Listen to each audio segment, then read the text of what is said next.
Yo, welcome back to another video on the Kid Ace Trades channel. I'm Kid Ace, and this is my channel where I teach beginner trading content. For everybody curious about getting into day trading, or somebody that just started but want to learn a little more, I can teach you the basics. Before I get started, I just want to say, like, comment, subscribe, help me grow the channel. You know I like to grow my pages, you know I like to put in work. Anywho, y'all know I don't like to waste time. Let's get into the video. Journaling your trades. Why do we do it? Why is it so important? My first funded account I ever got, I got it. I actually won some trades, I lost some, ended up blowing it, okay? That happens. That's our first funded account. It happens. We just have to get our hands wet in the trading world quick. My second funded account now took a bit longer. Traded it. Good. Followed strategies. I even won some trades and again lost other trades. Eventually blew it again. So that's two funded accounts I blew when I first started trading. At that point, put my hands up and I was tired. I did not like blowing these accounts. I figured that out early. I didn't like all these random results I was getting with my trades. Some days I hit good, some days I just lose so much that it didn't even make sense for the winning days, and I just lose all the work that I put in, and I'm back and forth, flip-flopping, random results. And all I know is with random results, eventually you're probably gonna blow your account. You're not gonna be that profitable with random results. So overall, that just made me lack confidence in my trading, in my trade setups. I wasn't even sure when to press the button anymore because I was scared to lose money. At the same time, I was over pressing the button still because when I did lose, I was trying to make it back and I didn't actually know what setups and what I was looking. It was just a whole mess. And I was just confused as to why am I not getting better at trading. And then once I got sick enough, because I went out a little second. Once I got sick enough, I just started journaling my trades. Okay, and I've heard it plenty of time from all the pros, all the profitable people out there, influencers out there. You hear it thousands of times.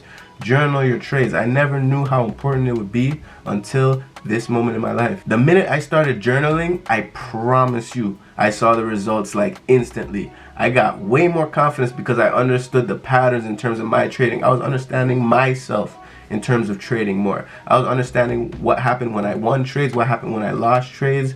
I was literally understanding my process and why I do what I do. This led to me just having confidence in my setups, regardless if I lost 5 days in a row. If I see my setup, I'm still gonna take it. You understand that? It doesn't matter what happens. I'm confident with my setup because I have journaled it so many times that I've seen how many times it could work, that you could not convince me it doesn't work. That's what journaling does for you. Right after I start journaling, I passed one funded, which was I don't know if you've seen my reel, that's went pretty big, but that was the funded I passed, my first funded. Then I passed a second funded way quicker, and then I passed a third funded way quicker. Now, before we get into the actual technical part of journaling, I just want to say this. I've blown 2 of those funded accounts that I previously passed, and all because I got overconfident and stopped taking my journaling as serious. So I'm not saying this just because I'm some guru that's made a bunch of money. This is the problem I'm dealing with right now. I stopped journaling as serious and my trading was affected by it. And I started journaling again, and now I'm starting to get my grasp again. But I've been going through a little losing streak, and I think it's all because I got too confident in my trading and felt like I didn't need to do the simple stuff like journaling and journaling completely, because I still journal, but I'm a little lazier with it lately. I've been not writing down as much notes, not paying as much attention, not backtesting as much, not really going through it the same way. Whereas before, when I was passing those accounts and hitting trades, I was journaling thoroughly. The whole process, everything. And I'm gonna show y'all my journal in a second so you can see what I'm talking about. But the minute I just followed off the journal, my trading fell off. That's all I gotta say. So this is why I'm stressing it is so important. And if we start journaling and we stick to our plan, I promise you, we will become profitable.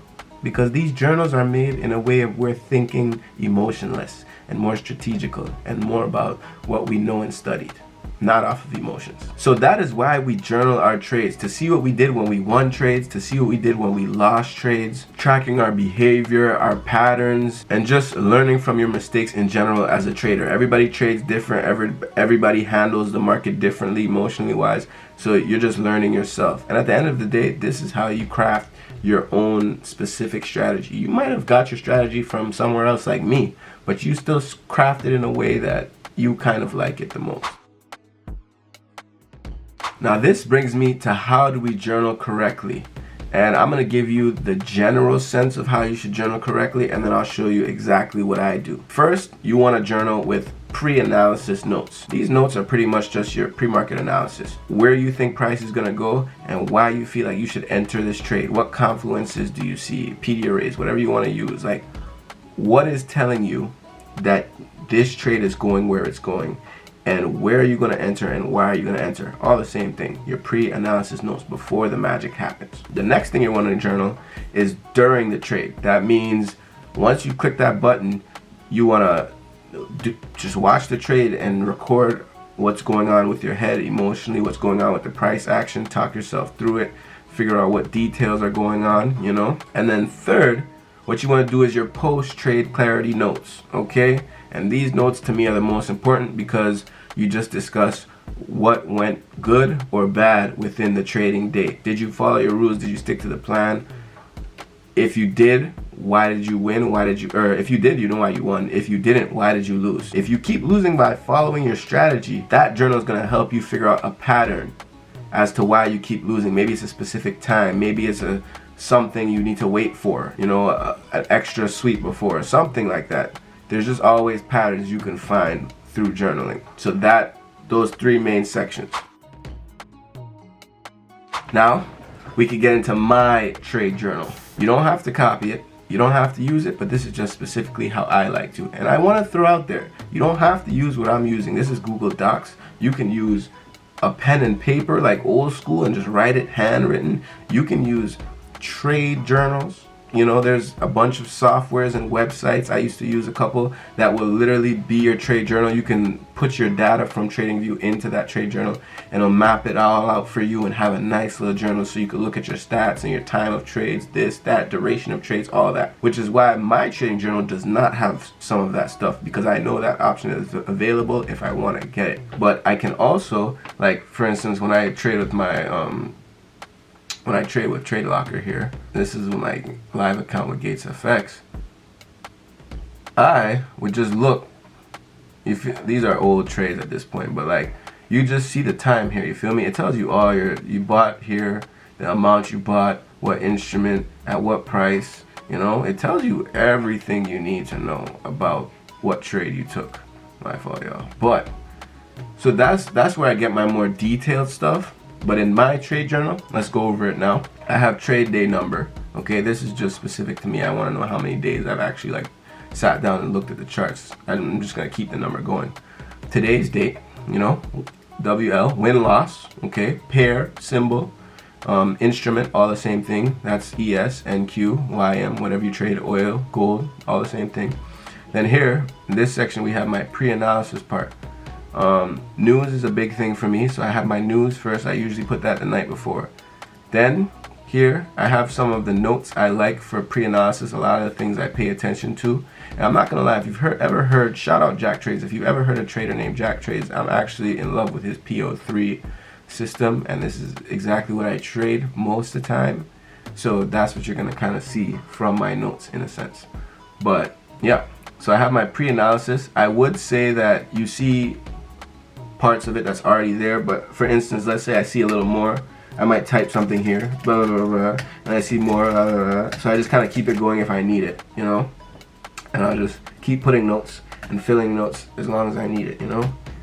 But then I have my entry checklist. Now I would say this, I told you that you want to have a section of your journaling that you write down your notes during the trade, and to me, I typically am focusing on the trade, whether I'm moving stuff at break even. I should be able to, like, it should be completely possible for me to journal mid-trade and talk about my emotions, but typically I can just watch my trades. I don't really do much off the emotion of it. So more so, I have an entry checklist in that part. So it's while I'm looking at the charts, do I have my clear high time frame bias? Like, this is pretty much my strategy. I get my liquidity sweep. It's not really in order. I wouldn't pay attention to this too much, y'all, because I'm aware of how I use it, but it's not as clean cut as I'd like it to be if I was to like put it out there. But I just want to show y'all what I use. So liquidity sweeps, you know, I just check my boxes, SMT, high time frame, then I get a 1 minute confirmation, at least 2 RR between 9:50 and 12 p.m. And there's a question mark there because sometimes I like to go to 12, but like most of the time by 11:30 I might be like not looking at it, you feel me? So I know the subjectiveness of my trade journal, you do not. And then only 1 or no losses on the day, because I don't want to lose more than twice, for real. And then enter or place limits on retest. So theoretically, if I have a trade I like, I should be able to check most of these boxes. Some of them don't need to be checked, not all of them are mandatory, but I want most of these checks to enter a trade. And now I can kind of do this mentally, so I don't really check these boxes as I trade now, but I think being that I haven't been taking my journaling as serious, I might get back to checking the boxes. And then last, we have my post-trade clarity, well not last, but we have my post-trade clarity notes. This is where I just write everything about what happened in the trade, okay? And my main lesson of the trade, that could be whatever, but I like to put like a main lesson just so I can go to that every day and just, if I see a main lesson come up a bunch of times, it stays in my brain a lot better. And then the last section I personally like to add is a back test. And what I just do is after every trading day, I just go back in, go around the price action during the time that I usually trade and go see what happened and if my A+ strategy would have worked out and how it would have worked out and what did I do wrong to not catch the trade or what did I do right, you know? Typically on A+ days, my notes are pretty simple and sweet. But on days that I lose, I make sure I get those notes. So I'm gonna give y'all an example now. I'm gonna find a good example quick. Okay, look at this. This is a great example of how I learned something from my trade journal. I lost $378 on my Take Profit Trader account on Friday, April 17th. Easy information, okay? My fault, y'all. Now the parent symbol, sometimes I forget to put that just because I know it's either MNQ or MES on this account. And typically it's MNQ, I'm not even gonna lie. So boom. I see no pre-analysis notes, okay? Orange folder at 2 p.m. for news. I probably did that the night before. Then I go to my post-trade clarity notes and I said, just woke up tired doing some dumb stuff for FOMO of missing out on the trade to all-time highs. So lost 2 or 3 trades and then just waited for my A+ setup and won. So I ended up winning money that day. I was down more. If I had just stuck to my rules, I would have won the day and been positive on my account P&L. So the main lesson, stick to your rules, don't try anything you haven't practiced. And the back test, I didn't have a back test because the A+ setup did work that day. So look, okay, cool. Today, this day, Friday, January 23rd, good winning day on gold. Look at all these pre-analysis notes I wrote. That was probably the night before with the news, but then I had all these notes. Trade, like, bro, I just kept good analysis. I didn't even check the boxes, didn't need to, because again, I have them boxes mentally in my head. I can kind of identify it pretty easily. I even have a concern with price action section back then. I just never filled it out, so I just deleted it after some point. But post-trade clarity notes. Bias wasn't clear enough to trade MNQ or MES, so didn't trade it. Ended up taking a trade on gold. It was a A+ setup on gold. Let me chime in this, a couple mistakes. Only journaling losses, being too vague in your explanations like you just saw I was at some points, just not even applying changes after you go through journal, not reviewing your journal, not getting better after you identify those changes. That makes your journal useless, okay? So go over your journaling, review it, try and journal as detailed as you can. There's a lot of detail in the softwares with time of entry and all that, so you don't necessarily need that, but I put where some of my change of states happen, or this fair value gap was at this time. Like, I try and get detailed sometimes when I do my post-trade clarity notes, just because you want to, and you want to identify patterns. The more details you have, the more things you type or write down, the more your brain will be like, oh, I've written that before, I've typed that before, I've seen it before, I'm reading it again and again and again and again. This is important, you know? So that's what the journal helps with. So basically, if you're not journaling, you're pretty much guessing your way through trading. Pretty much a gamble. I wouldn't suggest it. Journaling your trades is the fastest way to improve your trading, hands down. It's all about yourself and how you trade. Journaling is the only way to learn yourself as quickly as possible. But that wraps it up for this video. How to journal your trades correctly, okay? Again, I'm Kid Ace Trades. Like, comment, subscribe, help me grow the channel. I have a Discord. I'm starting to get way more active in there. People are joining every day. So click the link down below because it will be down there. And just show me some love. Reach out. I'm friendly. I always want to talk about trading or whatever else it is. Let's connect, man. Again, this is Kid Ace Trades. See y'all next video. Green, green, green, green, green is all I see. Had to stop the loss, nigga. I just smart TP.